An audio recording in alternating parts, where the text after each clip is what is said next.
Divya coma ஸ்டேஜ்ல இருந்து எந்திரிக்கிறாங்க. திவ்யாவுக்கு தலை வலிக்கிற மாதிரி இருக்கு. எந்திரிக்கிறாங்க. ரூமை சுத்தி பாக்குறாங்க.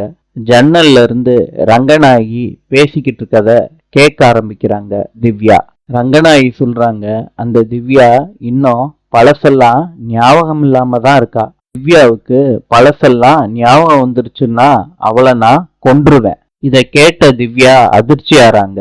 எல்லாரும் முன்னாடியும் அவங்க வழக்கம் போல எப்படி இருப்பாங்களோ அந்த மாதிரியே நடிக்க ஆரம்பிக்கிறாங்க திவ்யா. மீனாட்சி சொல்றாங்க திவ்யா கிட்ட, இன்னைக்கு நம்ம வீட்டுல மாப்பிள்ளை வீட்டு விருந்து நடக்குது. ஹாசினிய கூப்பிட்டு திவ்யாவுக்கு மேக்கப் போட சொல்லலாமா தாரணி?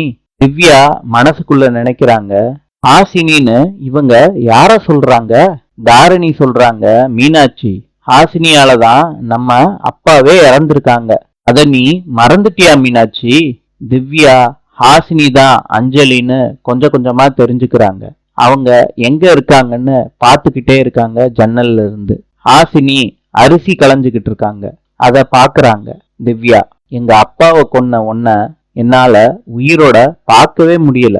ஹாசினி, நீ உயிரோடவே இருக்க கூடாது. சாப்பிட்டுக்கிட்டு இருந்தத ஹாசினி வச்சுட்டு போறாங்க, போன் வந்திருக்குன்னு. திவ்யா அவங்க ரூம் விட்டு வந்து ஹாசினி சாப்பிட்றதுல விஷத்தை கலக்குறாங்க.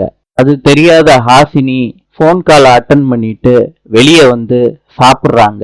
நாளை சந்திப்போம்.